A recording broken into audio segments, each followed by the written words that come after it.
We're on the eve of a day that people are going to talk about long after we are dead and gone.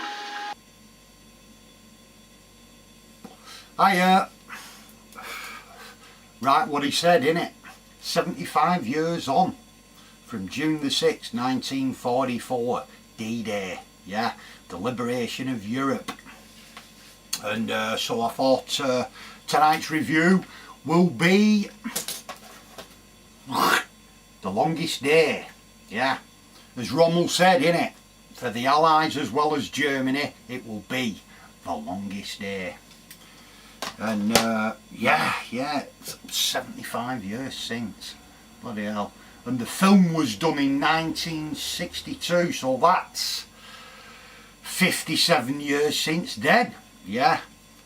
And basically, the longest day is the retelling of the events of June the 6th.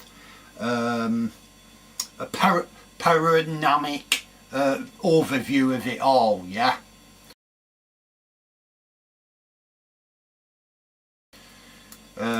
Black and white, done pre-CGI, green screen and all this.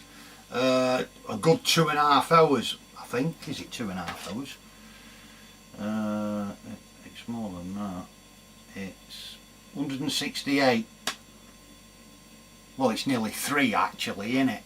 Yeah, rare for that time for having a nearly 3-hour movie, yeah. So yeah, it's. I mean, I've not seen it for quite a while. Longest Day. I mean, I've seen it loads of times years ago, yeah, but it's been quite a while. So it were interesting for watch it and see how it holds up now, yeah. And it must have been quite an undertaking for the makers. I think it were Daryl F. Zanuck, weren't it, that produced it. Yeah, and the logistics in it were nearly as impressive as the actual day, yeah. Because, I mean, the actual D-Day, it was largest amphibian assault in history, 3 million men, 11,000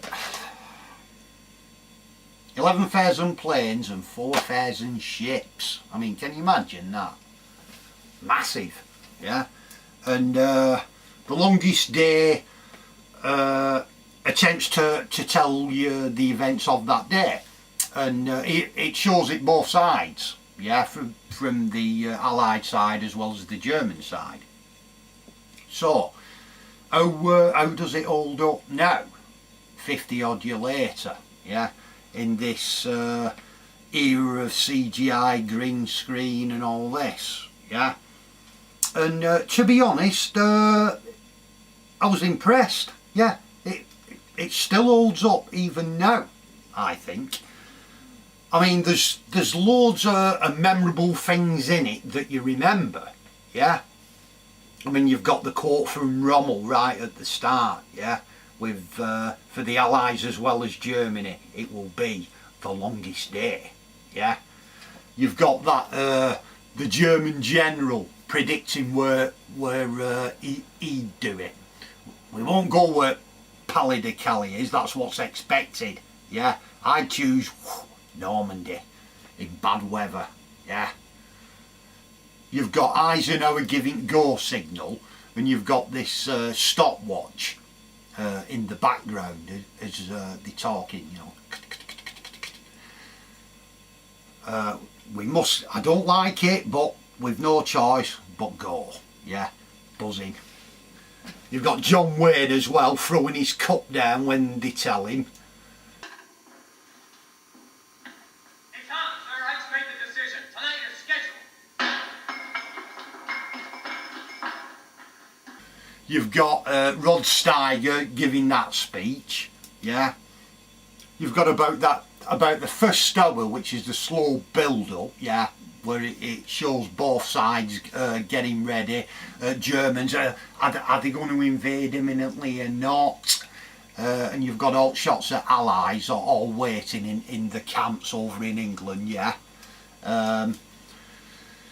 You've got the German looking out towards the channel where you don't see any ships, and then you see them all gradually come through the mist. Yeah, awesome moment that. Thanks. Nicht mal mögen zu sehen.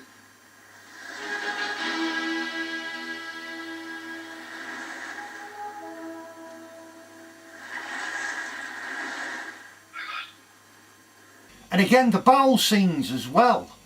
I think they did a decent job with them. Yeah, there's loads of action once it gets going. You've got loads of impressive tracking shots as well, along the beaches, along the French coastal towns. Yeah.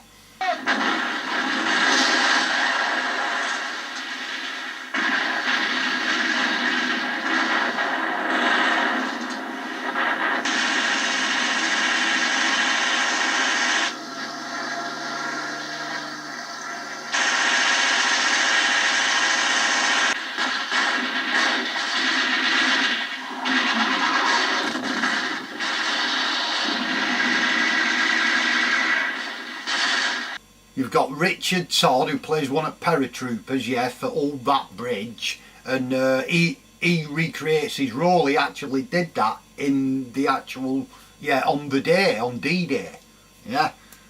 And the weird thing as well, that scene where they pass each other with the American soldiers on one side, Germans on other, where they pass each other on that wall. That is exactly, I did it with timing. It's exactly halfway through the film, that. Exactly. You can get it on the timer. I think it's 1 hour 25 and 31 seconds that's gone, and you put it to how much is left, 1:25:31, just as they're passing each other on that wall. I wonder whether they planned for that or not. My old grandmother used to say, anything mechanical, give it a good bash. Try now. Off you go, good luck. Unlike, say, Private Ryan, where if you watch that, you get the impression the only people who fought in Second World War were Americans against Germans. But with Longest Day, you get all sides. You get the British side as well as the American and the German. You get French as well, French resistance, waiting for all them code words, yeah.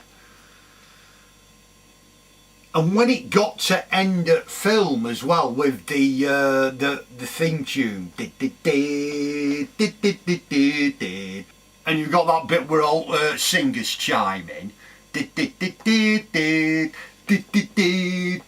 longest day, it was like going through my head after I finished movie. Yeah. So yeah, I think overall did a pretty impressive job, yeah, and it's well worth a watch. Longest Day. I think they're showing it on the day in afternoon on Film 4 after another D-Day movie, June 6th. Is it D-Day June 6th? And which I've never seen actually, so I'll watch that, and I'll probably watch Longest Day again, yeah. Give myself a good D-Day day on the day, yeah, for D-Day, yeah. And I think that's about it really. So if you're in mood on the day for an old style Hollywood type epic, really well done, yeah, even though it's in black and white, but that don't matter. But yeah, if you're in mood for it, I'd recommend it. Yeah, it's a good one, The Longest Day. And that's it. That's my review. Hope you enjoyed it, and see you later.